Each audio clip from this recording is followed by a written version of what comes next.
이번은 개인 위생 점검에 관한 내용을 배울 텐데요.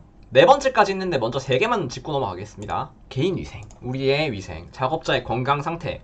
지금까지 배운 건 그거예요. 손 깨끗이 씻어라, 옷 깔끔한 걸 입어라, 너 피부에 외상 있거나 질병 걸려 있으면 나가, 이런 건데, 그렇다면 이걸 예방하기 위한 활동도 있어야겠죠. 그래서 우리는 정기적으로 1년에 한 번 건강 상태를 검사합니다. 이게 근로기준법에 있을 거예요, 아마. 수시는 이제 어떤 경우냐, 아까 방금 말씀드렸던 조회 같은 때 와서 너희들 괜찮니? 너희들 지금 뭐 외상 입은 건 없니? 그런 내용 있잖아요. 작업 시작 전, 수시가 작업 시작 전이 되겠습니다. 보면 그런 거예요. 이게 작업자의 건강 상태 체크라는 거는 여기 밑에 보면 과도한 음주로 인한 숙취, 피로, 정신적인 고민 등도 있는데, 그죠? 건강 검진이죠. 역시 보시는 분들이 있으니까 내가 부족한 부분도 채워주시네. 항상 감사드립니다. 이걸 내가 강의를 하는 건지 내가 도움을 받는 건지 모르겠네요. 제가 이런 거를 관리하는 적이 있었어요. 관리하는 게 있었는데, 물론 이런 작업장은 아니고 어떤 매장 같은 데서 이렇게 아르바이트생이 있으면 이제 건강 상태를 확인해야겠죠. 정신적인 건강 상태나 육체적인 건강 상태나, 얘네가 어제 술을 많이 먹고 와서 오늘 일을 못할 것 같으면 얘한테 맡겨두면 안 되고 내가 확인을 해야 될 거잖아요. 그래서 아침에 이렇게 물어보는 거예요. 어제 별일 없었고 오늘 괜찮고, 물어보면 어제 너무 술을 많이 먹었다 이러면 내가 좀 밖에를 봐야겠구나. 그렇죠. 생리현상도 마찬가지죠. 그런 경우도 있고, 좀 군대에 있을 때도 그랬어요. 군대에 있을 때도 제가 이제 부사관을 해서 병사들을 관리해야 되는데, 병사들이 여자친구랑 헤어졌어. 여자친구랑 헤어지고 이제 정신적인 고민이 있을 때 걔한테 일 막 시키면 난리 나거든요. 분명히 실수해요, 그런 애들은. 그래서 그런 상태를 제대로 파악하고, 위생적인 부분이 좀 더 강요가 되어 있지만 그런 부분을 파악하고 일을 해야 된다는 말입니다. 조금 이해가 쉽게 되라고 잡소리를 조금 넣었습니다. 작업자의 건강 상태, 그죠? 우리 건강 검진입니다. 이거 하고, 전염성 질환이라고 하면 지금 우리 많이 이슈가 되고 있는 코로나 우한폐렴 같은 경우도 이거 해당될 수가 있겠고, 감기, 그 다음에 눈병 유행 많이 하죠. 결막염이라고 할까요? 결막염, 전염성, 유행성 결막염, 결핵 같은 경우가 있겠습니다.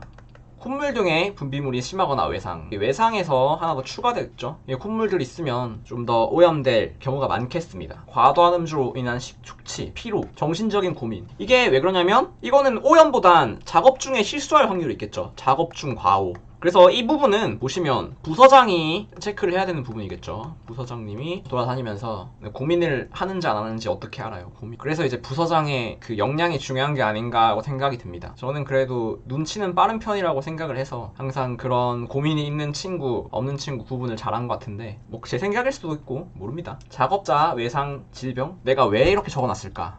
그래요. 이거는 작업자에 대한 내용인데, 작업자가 외상이나 질병에 걸렸을 때 보고를 하란 말이죠. 부서장한테 네가 보고를 해라. 그러면 부서장이 판단을 합니다. 어떻게? 아까는 격리라고 표현을 했지만 조금 더 자세하게 들어가 보면 어떤 것들이 있어요. 격리시키는 게 조퇴하는 방법이 있을 거고, 작업 금지, 조금 더 얘가 해도 괜찮다는 업무로 바꿀 수도 있겠죠. 그게 업무 전환에 관한 내용이 될 수도 있겠습니다. 그러면 개인위생 점검에서 조금 배웠어요. 우리 개인위생 점검 4번째 들어갑니다. 계속 이어서 4번째 갑니다. 당연한 내용을 펼쳐놨는데 우리 지금까지 많이 들었죠. 그러니까 규정된 작업복을 입는다. 간단하죠? 넘어갑니다. 반지, 목걸이, 귀걸이 착용을 하지 않는다. 이거는 처음 나온 내용인 것 같긴 한데, 이거에 추가로 해서 포인트 메이크업, 지우고 입실. 여기 맨 밑에 있는 내용이랑 이어서 외우면 좋을 것 같은데, 액세서리 같은 것도 오염에 대한 우려가 있고, 포인트 메이크업이라고 하면 어떤 게 있을까요? 이제 마스카라에서 여기 까만 게 떨어질 수도 있을 거고, 파운데이션에서 가루가 떨어질 수도 있을 거고, 아이라이너도 타입에 따라서 그럴 수도 있을 거고, 뭐 섀도우, 아이섀도우 이런 거, 그죠? 파우더 많죠. 그런 애들이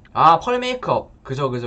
이 부분은 저보다 훨씬 더 잘 아실 거니까 여러분들 생각하시는 가루 날리는 그 친구들 모두 생각하시면 되겠습니다. 그런 아이들을 하고 작업장에 들어가지 않는다. 어떻게 보면 상식 같은 내용입니다. 여성분들 작업하기 힘들겠네요. 네, 그래서 반지, 목걸이, 귀걸이, 그 다음 포인트 메이크업은 지우고 입실하도록 하겠습니다. 자, 개인사물 지정된 장소에 보관. 취식, 아까 이거 묶어서 말씀드렸죠? 뭐였더라? 먹는 거, 마시는 거, 담배 피는 거 지정된 장소에서 하고, 개인사물은 안에 넣어두고 의약품도 같이 포함이라고 했습니다. 비위생적 행위 금지는 모든 걸 아울러서 말하는 것 같고요. 작업 전에 손 소독을 실시하는 것도 항상 말하고 있죠. 운동 등 오염 시 샤워하고 건조 꼭 해야 됩니다. 건조하고 입실합니다. 화장실 이용하고 손 세척, 손 소독하는 거. 그래서 우리 개인 위생 점검도 이렇게 끝이 났습니다. 지금까지 이해가 잘 안 된다. 역시 다들 똑똑하셔서. 그러면 다음, 제일 처음에 언급했지만 추가적인 내용과 함께 중요하기 때문에 한 번 더 말해주는 혼합 소분 시 위생관리입니다. 제가 제일 처음에 혼합 소분할 때 위생관리 3가지 말해드렸는데 기억나시는 분 있으세요? 제일 처음에 말했는데 근데 제일 처음에 말했지만 한 3번씩 말한 것 같아요. 작업장이 맞춤형 화장품 혼합 소분 실 때, 작업자가 맞춤형 화장품 조제 관리사일 때, 네, 바로 적겠습니다. 혼합하기 전이랑 혼합하는 도중이랑 혼합하면 안 되는 걸로 나눠서 3가지 말씀드렸습니다. 그죠? 혼합하기 전에 전에 뭘 한다? 손 소독, 세정, 일회용 장갑. 2번 뭐죠? 한 도중에 위생부, 마스크.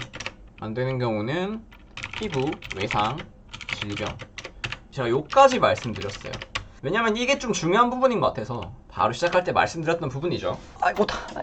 제가 여기 카메라가 좀 높거든요. 그래서 의자를 최대한 위로 올려놓고 해서 좀 오래 앉아있으면 허리가 아파요. 그러고 4번 처음에 말했던 3가지 이후에 8가지를 말씀드리겠습니다. 제가 첫 번째, 두 번째, 세 번째를 따로 말하는 이유가 뭐냐면 이렇게 따로 암기를 하잖아요. 따로 암기를 하면 좀 더 암기가 잘 돼요. 저는 부디 여러분도 그러길 바라겠습니다. 여기 한 번 더 설명드리면 혼합 소분 전에 손을 깨끗이 하자. 필요한 경우 일회용 장갑 착용. 혼합 중에는 옷 입자. 그 다음에 안 되는 애들은 피부 외상이나 질병. 안 됩니다. 작업대 설비 도구는 소독제를 이용하여 소독. 여기서 말하는 도구는 교반기나 아니면 그 주걱들 이렇게 딱 나누는 그런 애들, 덜어내는 거, 스패츌러 이런 내용이 되겠죠. 그런 애들을 사용하고 나서 소독제를 이용해서 소독해준다. 도구는 소독제를 이용해서 소독. 그 다음에 대상자라는 건 고객님이 될 텐데 고객한테 이게 우리가 뭘 하는지 설명해 주는 거죠. 지금 이 맞춤형 화장품 조절관리사 뭐죠? 내용물에 내용물을 더하고 안 할게요. 그냥 내용물에다가 이제 내용물을 넣을 때 이걸 넣는다. 넣으니까 이거 또 예를 들어서 이거 사용할 때 어떤 주의사항이 생기면 이 부분을 좀 조심해 주셔야 되고 아무래도 혼합하고 그러니까 유통기한 같은 걸 이제 설명하드리고 이번 이 기간 내에는 꼭 사용해 주셔야 된다. 이런 걸 설명하란 말이겠죠. 혼합 방법 및 위생사항 주의사항에 대해 충분히 설명한 후 혼합, 그죠? 혼합 후 층분리 등 물리적 현상에 대한 이상 유무 확인 후 판매. 우리 층분리가 왜 일어나는지는 다들 알 거라고 믿습니다. 이제 그 다음에 혼합 시 도구가 작업대에 닿지 않도록 이런 거는 외워두면 좋겠죠. 그래서 여기서도 저는 한 문제는 꼭 나올만 하다고 생각합니다. 2문제도 나올 수 있지 않을까. 이 부분을 우리 좀 중요하게 보자고요. 왜냐면 우리가 혼합 소분하는 사람들이니까. 작업대나 작업자의 손 등에 용기의 안쪽 면이 닿지 않도록 주의하여 교차 오염이 발생하지 않도록 주의. 용기의 안쪽 면이 닿지 않아야 하는 이유. 아까도 말했지만 우리 손에 미생물이라는 게 동물의 표피에 많이 살고 있잖아요. 이렇게 많이 살고 있으니까 우리가 이 용기 안쪽 면 닿았을 때, 그죠? 그 미생물이 생길 수 있는 확률이 높단 말이에요. 깨끗하게 하는 것도 중요하지만 사실 저 손 세정을 하고 소독을 한다고 해서 확실하게 깨끗해지는 게 아니에요. 왜냐면 비누로 손을 씻었어요. 손을 씻으면 오히려 이제 비누 같은 건 손 씻고 나면 건조해지죠. 폼클렌징이랑 마찬가지잖아요. 폼클렌징으로 세안을 했을 때 약산성 폼클렌징을 쓰시는 분들도 있겠지만 알칼리성 세안제, 그러니까 성분 앞쪽에 스테아릭 애시드, 미리스틱 애시드 이런 것들 들어가 있는 거 쓰시면 얼굴이 당깁니다. 얼굴이 당기는 게 좋은 건 아니에요. 이게 좀 샜는데 그런 당기는 걸 손에 썼을 때 건조해지면서 더 많은 세균이 생길 수도 있단 말이에요. 그러한 가능성이 있기 때문에 손은 최대한 용기 안쪽 면에 닿지 않는 게 좋습니다. 그래서 혼합 소분 시 위생 관리에 대해서도 끝났습니다. 끝나간다. 세제와 소독제에 대해서 들어갈 건데 이건 좀 내용이 짧아요.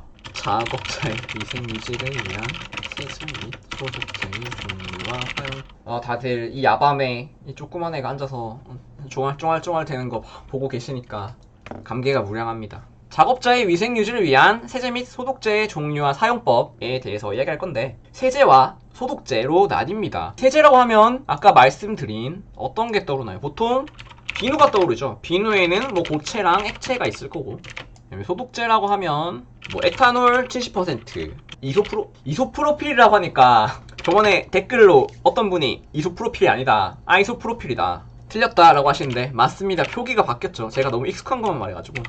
근데 이제 에탄도 아니고 에테인이라고 해야 되지 않나요? 그런가? 아직 표기 말하는 게 입에 잘 붙지가 않네요. 이렇게 볼 수 있을 텐데 그냥 대표적인 것만 적었어요. 여기 책에 보면 어떤 게 나오냐면 CHG, 클로엑시딘, 아이오딘이 요오드잖아요. 요오드. 그러니까 제 생각에는 여기 에탄올이랑 아이소프로필 알코올 정도가 나올 것 같은데 이런 애가 나와있더라고. 이게 그거예요. 헥사미딘 아시죠? 헥사미딘 이게 클로헥시딘 희석해 있는 건데 이 가글 같은 거 그거 많이 아실 것 같은데 그것도 있고 이 요오드는 포비돈 요오드 전설의 약 포비돈 요오드 군대에 있을 때 항상 이 약만 있으면 모든 질병이 치료가 가능했어요. 빨간 약이라고 불리죠. 빨간 약. 뭐 이런 소독제들이 있는데 우리는 에탄올이랑 아이소프로필 알코올 이 아이들이 나오지 않을까 합니다. 비누는 고체랑 액체가 있는데 주로 액체를 많이 사용하죠. 그 화장실에 가면 이렇게 띡 누르면 칙 나오는 거 그런 애들. 그 손 씻는 법에 대해서 넣을까 말까 고민을 하다가 안 넣었어요. 손 씻는 법도 공부해야 되나요? 손 씻는 법. 그런 거잖아요. 이 흐르는 물에 30초 공공 화장실 가면은 벽에 붙어 있잖아요. 손을 이렇게 손등을 끼워서 씻고 그다음에 뭐 손 비비고 손톱 밑에도 씻고 그런 내용을 공부하다가 약간 현저 타임이 와서 그거는 이게 나 알고 있어 이거 하면서 넘어갔습니다. 손 씻는 법은 이제 필요하신 분은 한 번 더 공부를 하시면 될 것 같고요. 네, 그렇습니다. 1시간 딱 하려 했거든요. 이제 슬슬 이 시간을 맞추는 거에 한해서 명강사가 되어가고 있는 것 같아요. 끝났습니다. I'm on my own, broken alone. I feel the rain crashing down.